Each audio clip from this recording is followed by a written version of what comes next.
to go! You know, a lot of people have asked me, Tekking, how come you're not talking about One Punch Man, man? Season 2's in full swing right now. Did you not see that episode a few ago where Garo decimates an entire tank topper army? Why aren't you making videos about this? I'm like, well, it's because I was waiting for the single greatest S-Class hero that ever appeared on screen. No, the greatest hero to ever appear in cinematic history to make his proper debut in episode 4. I am, of course, referring to the one, the only, the singularity, Metal Bat. You know, it's a shame. I have this huge poster over here. Can you even tell where Metal Bat is? He's way off here. Way off to the side. Freaking Drive Knight gets higher billing than him. Alright, you know what? Before we even get into this, let's just take stock for a second here. Let's talk S-Class heroes, okay? Well, we got this psychic girl with an attitude that can literally crush your body into the size of a soda can.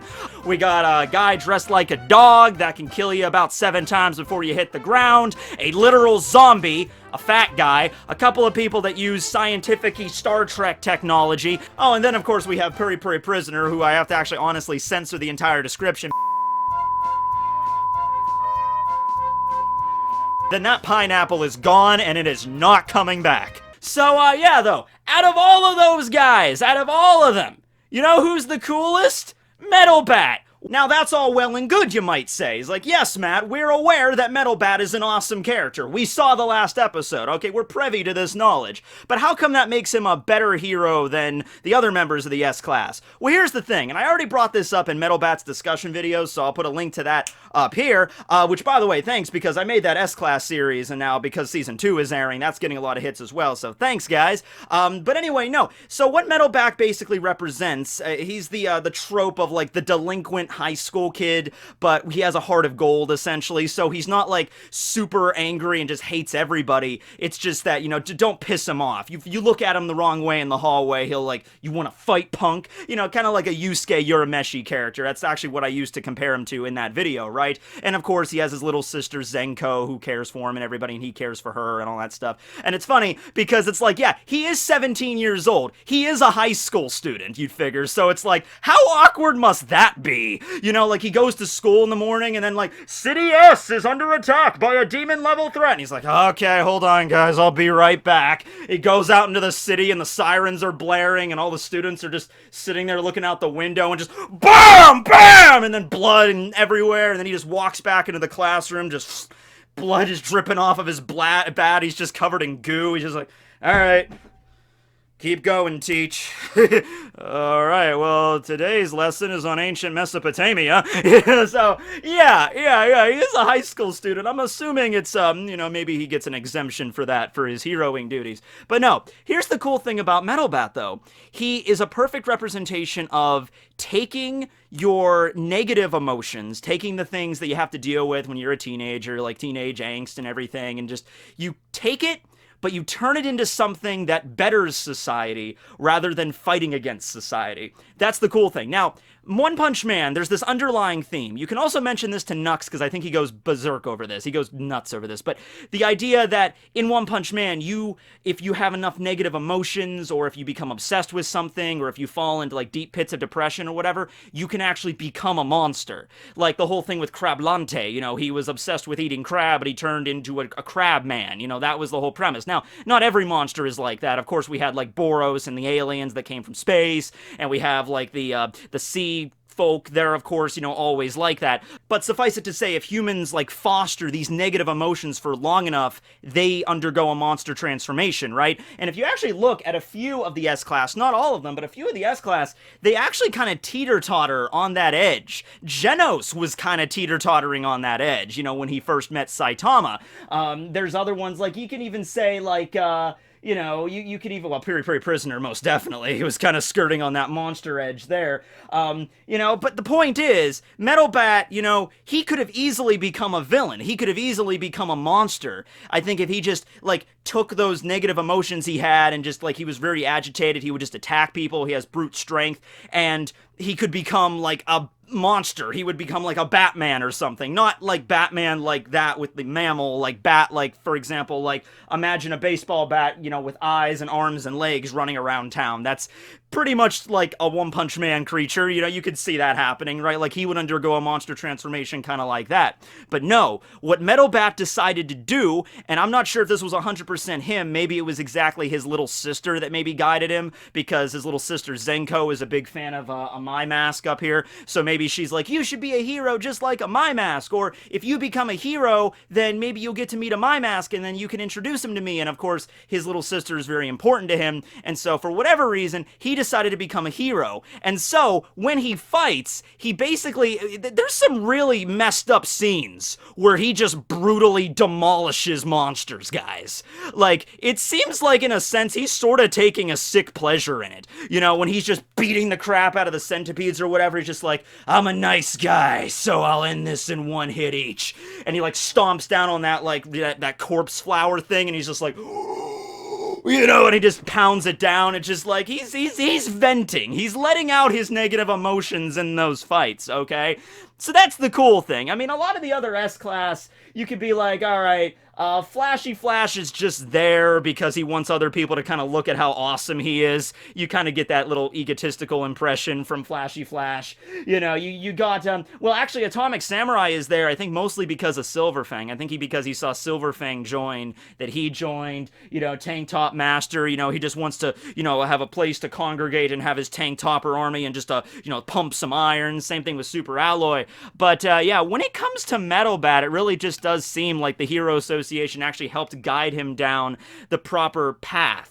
You know, and if not, you know, if this was left unchecked, if he just, you know, didn't join the Hero Association, he still probably would have been freak show strong. He still would have found his way to the path of the bat at some point, you know, but he might have been using it to just attack random people. You know, maybe been walking down the street and just, you know, as the years go by, more and more people piss him off. He's just like, you look at me wrong? He's like, no, I was looking at the McDonald's across the street. Me and my friend were looking at a place to eat, and we're not trying to do it. Like, ah! You know, like, it might have actually turned to that over the years, but no, it seems like, you know, he obeys the Hero Association. Whenever they tell him to go do something, he does it, and then he waits until the monsters show up, and then that's when he busts out all of his emotions. That's when he gets pumped up, you know, and he's like, all right, let's do this. Bam! Bam! All right. We're good. It's good to vent every now and then. You don't want to keep your emotions pent up, especially in the One Punch Man universe, because that's how you turn into a giant banana monster or something, right? You know, if I was going to liken it to anything, it's sort of like in high school, where, you know, you might have a kid that's sort of a problem child, sort of hot-headed, and they use sports in order to kind of direct those sort of emotions and things, like take out the frustrations on the basketball court, or play football and slam into people and stuff like that. A lot of people have actually read a lot of stories where people, you know, kids were like that in high school, and they, you know, direct their emotions in a certain way, and they can actually become rather successful in sports. I've actually read a lot of stories involving around that. So, yeah, I mean, that's a really good message to have, you know? Like, if you're going to be, if you're going to be a delinquent that has freak show strength and likes to swing a metal bat around, you might as well do it for the betterment of society and to defeat the crazy monsters coming out of the ground that want to oppress all of humanity. That's the lesson I think you should really take away from Metal Bat here, right? Okay, Matt, that's cool. Metal Bat uses negative emotions in a positive way,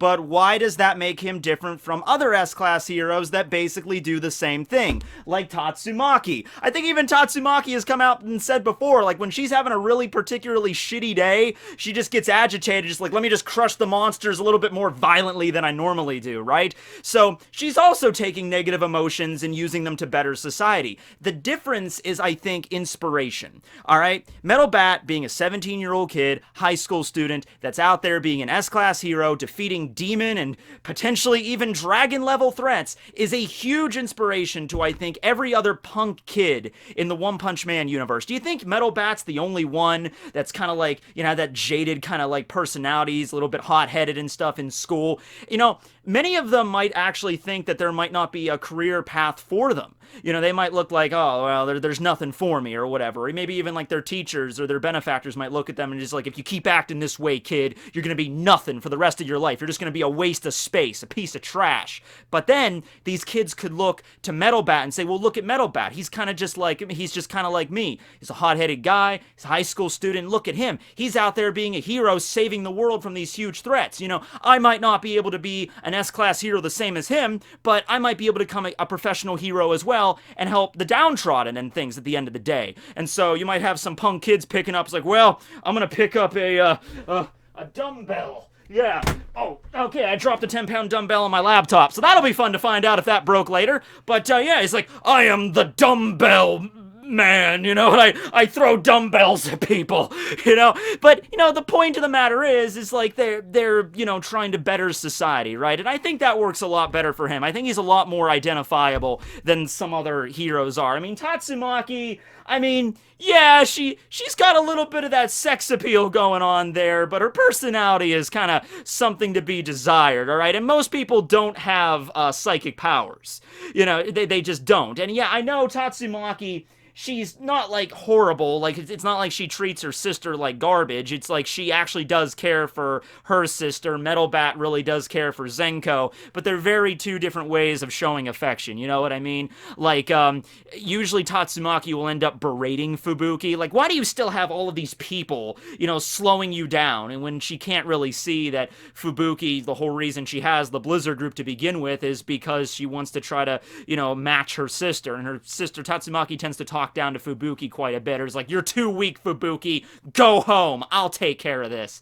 You know? So in that situation, yeah, she's a little bit more, you know, rough around the edges there. Not the same thing that Metal Bat has with Zenko, obviously. Much more supportive there. Who else do we have? You know, freaking King. I haven't really mentioned King so much here, but King, as we all know, I mean, he's an otaku, and he really didn't even want to become a hero at the beginning of this, right? So he's an inspiration for a lot of people, but at the same time, he's just kind of yearning to tell everyone, he's like, I'm not a real hero. I'm not, you know, I mean, his influence is very important, and people, I'm sure, have become heroes just in the name of King alone.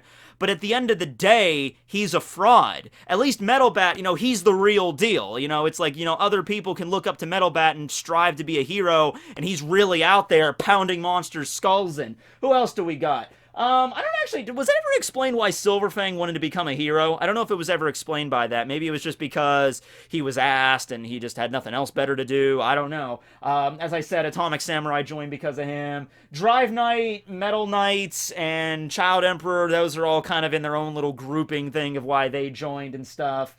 You know, I can see Super Alloy being an inspirational story, because his is like, he used to be this scrawny little kid, and then he started to train, you know, started to pump some iron, you know, and then he got really buff, and I can maybe see some other people looking at that as well, you know, it's like, oh, if I started off as a scrawny kid too, but maybe if I train, I could become a hero, like, so yeah, I could see it with Super Alloy, with Pig God. I'm not sure if you want to take inspiration from that guy.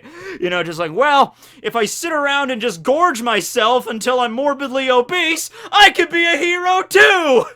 Or I could become, like, diabetic and die of a, you know, heart attack or something, you know, like that. Either or. In fact, I wonder where the edge of that is, because you had the crab guy that was obsessed with, like, I love eating crab, nom, nom, nom, and he became a crab monster. I wonder what the difference is between Pig God, you know? Maybe Pig God is a monster, he's just decided to become a hero because they offered to feed him more than, you know, the Monster Association would, you know? He's like, well, if you join the Hero Association, we'll give you all the food you could ever ask for. Be like, I approve of this. Yes. So, okay, cool, right. Who else do we got? Watchdog Man. Okay, so here's something interesting I wanted to bring up to Watchdog Man. All right, so you know how the rankings of the S-Class are decided, right? It's not based purely on power. It's based on that is an aspect of it. It's reliability. So, you know, can you, like, call up Tatsumaki and have her show up? Like, is she actually going to appear? There's, you know, effectiveness while in the field. How much collateral damage, I'm sure, is definitely a factor. I mean, yeah, you could call Tatsumaki, and if she does show up, there's probably going to be a little bit of collateral damage. You know, she might just be like, all right, there's a monster in the top floor of that building. I'm like, all right, I'll just lift up the building and just crush it. Be like, ah, yeah.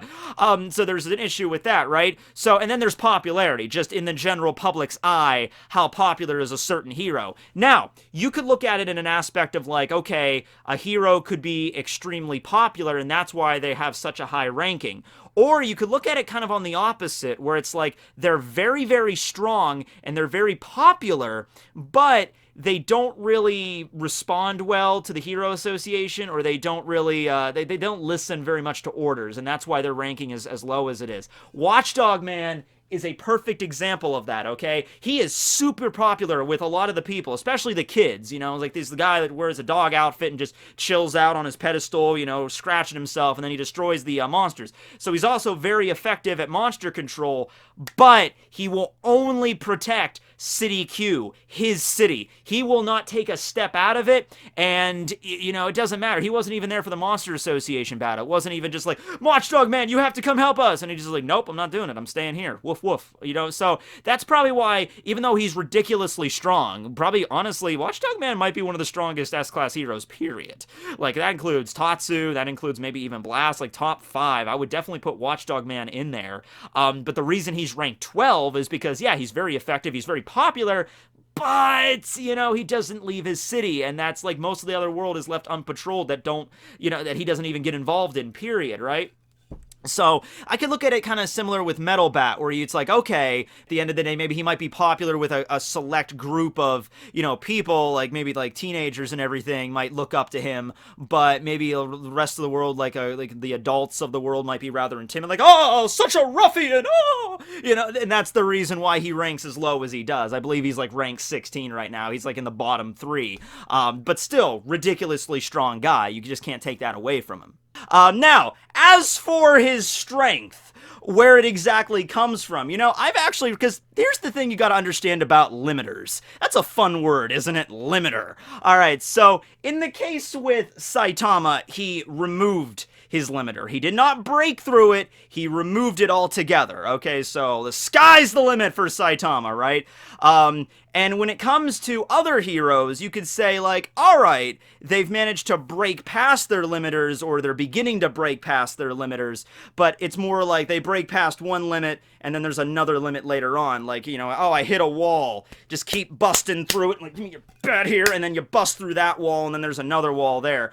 If I'm gonna say anything about, you know, Metal Bat, it's probably likely that he might have broke through a limiter or two with him, right? It's still there, he's still got it, and every time he gets into a fight that's, you know, pushing him further and further and further, he kind of creates a new limit for himself, you know, he refers to as fighting spirit or getting pumped, you know, and so it's the kind of guy, like, if a fight drags on for long enough, he is going to become stronger than you, alright? Even if the fight starts and you just bushwhack the crap out of Metal Bat, you know, if you leave him be for too long, and when I say too long, I mean, like, doesn't take very long, like, couple of minutes of just getting the crap beat out of him, if you don't finish him off quick, it's just, did you see that last scene against Garo? You know, Murata actually came out and said, if that last attack right here actually connected against Garo, he'd be in trouble, you know, like, because it was just like a world-ending kind of thing where he went to go swing his bat, and he stopped because Zenko showed up, and he stopped the bat, like,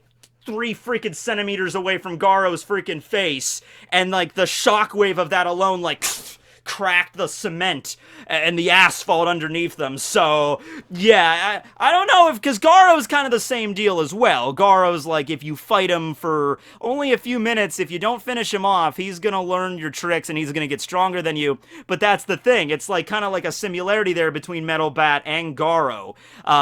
It makes me wonder, actually, how longer that fight would have went if Zenko didn't get involved. Let's say Metal Bat did connect with that last attack and he just boom! And just floored Garo. You could see Garo's head, like, smashing like a freaking watermelon up against the pavement. Just and then Garo, you know, he slowly begins to get back up, and he's all bleeding, and his face is all freaking flattened, he's missing teeth, and Metal Bat's like, how are you still alive? And he's like, I see here, spitting blood everywhere, and then he starts getting stronger as well, and then Metal Bat, like, in the fight, just, it keeps escalating further and further and further and further in this, like, infinite loop, and they're just both god level by the end of it. Alright, that might be a little bit more to my head canon. It might be just easier just to say that last attack from Metal Bat would have just pounded Garo down, and he either would have died there, or he would have lost consciousness, and then woken up later even stronger and more pissed off, but still, would have been pretty cool to see. You know, the thing that I love